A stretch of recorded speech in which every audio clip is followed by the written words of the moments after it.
मशरिक वस्ता की सूरत हाल जो है बहुत संगीन हो गई है। दोस्तों, इस वक्त भारत के बने हुए missile system, defence systems Israel use कर रहा है और ये खबर जो है now this is out. America Israel की हिमायत में अब खुलकर सामने आ चुका है।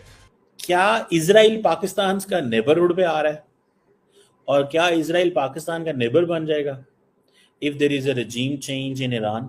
बराक 8 मिसाइल को जी इसराइल यूज कर रहे हैं अपने डिफेंस को, और ये surface to air missile system है। और इस वक्त जो है नेवी जो इसराइल की है वो भी इंडिया का जो है air defence system, missile system जो है वो इस्तेमाल कर रही है। बिलावल साहब ने आज फ्लोर ऑफ द हाउस कहा कि हमारे खित्ते में भी नेतन्याहू की सस्ती कॉपी है।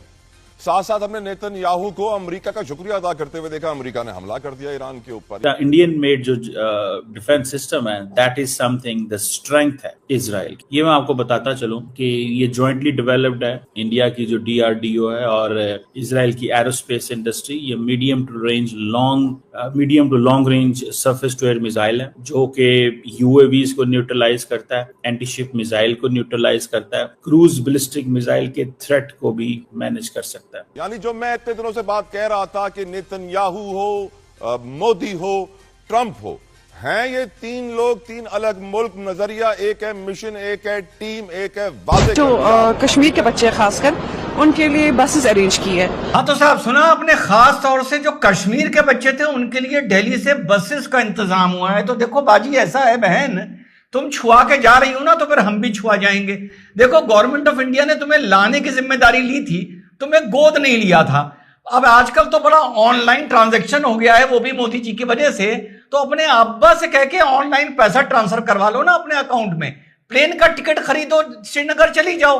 अरे भाई, जब तुम ईरान गई होंगी तो श्रीनगर से फ्लाइट तो होगी नहीं, जम्मू से भी नहीं होगी, या वो मुंबई से गई होगी, मुंबई से, या वो तुम दिल्ली से गई होंगी। तो तुमको तो सरकार वहीं तक लाके छोड़ेगी ना जहां से तुम उड़ के ईरान के लिए रवाना हुई थी। या तुमको अगर हॉस्टल के कमरे से लेकर सरकार आई है तो तुम्हें अपने श्रीनगर में अपने कमरे तक छोड़ने जाए क्या, तश्तरी में रखकर? तो देखो यार, एहसान फरामोशी इतनी सरकार की ना किया करो, इस आदत से बाहर आ जाओ। मौके मौके पे तिरंगा दिखाने से कुछ नहीं होता, तिरंगा दिलों में उड़ना चाहिए, लहराना चाहिए, फहराना चाहिए। ठीक, पहली चीज। दूसरी चीज, जब ये मामला शुरू हुआ था मैंने ईरान के बारे में, एक भारत सरकार के बारे में एक बात बोली थी, वो आज आप लोग को थोड़ी सी 30 सेकंड की सुना दूं। लेकिन जियोपॉलिटिक्स के नजरिए से इस टाइम इंडिया का रोल भी बहुत ही सेंसिटिव हो गया है।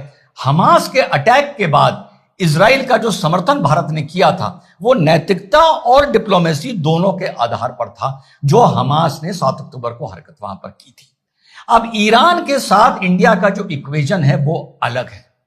ईरान के साथ इंडिया का वो इक्वेशन नहीं है जो हमास के साथ था। हमास के साथ तो कोई इक्वेशन ही नहीं था। और इधर इजराइल ईरान पर अटैक कर रहा है। अब इंडिया की डिप्लोमेसी इस टाइम देखने वाली होगी कि वो इस पूरी लड़ाई से इक्वल डिस्टेंस, क्लोजनेस नहीं, इक्वल डिस्टेंस बनाकर कैसे रखता है। जी हाँ साथियों, मैंने शुरू में ही बोल दिया था कि भारत को इस जंग में अपना स्ट्रेटेजिकली देख के चलना चाहिए, अपनी डिप्लोमेसी।